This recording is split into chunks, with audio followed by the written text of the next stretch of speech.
G'day folks. Been a week since I put a vid up. Been busy though. Got it running. Very happy with it, guys. It's just come up beautiful. It really has. I'm so stoked. So relieved and very happy, guys. It's bloody awesome. It's still on pump fuel. I haven't changed that yet. I'm in the throes of getting a conversion kit. Well, hopefully, fingers crossed. I have priced one, well, that carb there to be sort of converted for me. So I'm just sort of going through the throes at the minute and working out what's best for me. But I really want to do the conversion myself. George, the carb guru, is going to help me through it all and tune it and, you know, sort of get me off the ground as far as E85 is concerned. I've got my oil cooler to put on. I'm going to do a video on that next. That'll be very interesting because I have noticed, guys, even just running it here, the oil does get hot. Ever since I've grouted the block, even though it's only a low tide grout to the bottom of the Welsh plugs, it's had a real impact on cooling. It's funny, even though the temp in the water can tell you that everything's fine, the oil's a different story.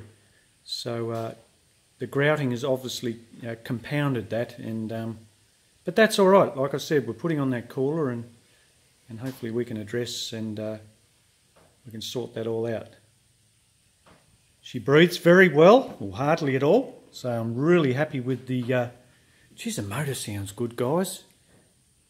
It was interesting, you know, when I put it in, I was around 10 degrees, 8-10 degrees out on the retarded side, and I actually had the tooth, I had it a tooth out on the Dizzy because I don't have much room for advancement with the way it is. The design of it's very tight. Anyway, I tried to dial it in as much as I could, and I came up within about 5 degrees. And you know, it sounded okay. Actually, I was very happy with it. But then I pulled the Dizzy out and sort of moved it around a tooth, and that gave me the correct movement that I needed in the Dizzy, and got back within my usual range. Oh God, that livens it up. It makes it sound so crisp, and it idles really nice. You know, it just fires up, and once it's warmed up a little bit, it'll idle away on its own, and it's really responsive on the throttle. It's crazy. I had the rag shoved in the charge pipe there, and I didn't even realise when I sort of got it warmed up. I give it a little rev, and she shot out like a bloody shot. A bullet out of a gun. It scared the hell out of me. What the hell was going on? Yeah, it's awesome. It's unbelievable. All right, guys, I reckon we ought to do a little fire up of it and have a listen, and I'll go from there. Before I do that, though, I've got myself one of these little... yeah, it's not a bad little jigger. My temp gauge is actually buggered up. I reckon it's let the gas out of it through here over the years. I mean, it was only ever a cheap one. It's survived, goodness me, that's nearly lasted about 15 years, that gauge, so it's been really good. So I'm just sort of keeping an eye on it, and I'll go around different areas of the car and just to see what sort of temp she's running, and yeah. From what I can gather though, the water temp and the oil temp are a lot different. I reckon once you get racing down there, I reckon the oil would exceed the water temperature. So it has a big role now, that oil, since, like I said, since grouting the block. But that cooler is going to be very exciting to put on, and I'm going to test it too with the little laser temperature gun and see how it sort of all pans out and works. Alright guys, enough of my babble, let's get the thing started.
Alright guys, I'll show you this before I go. Focus. The top chart there. How come that's not focusing? Sorry folks.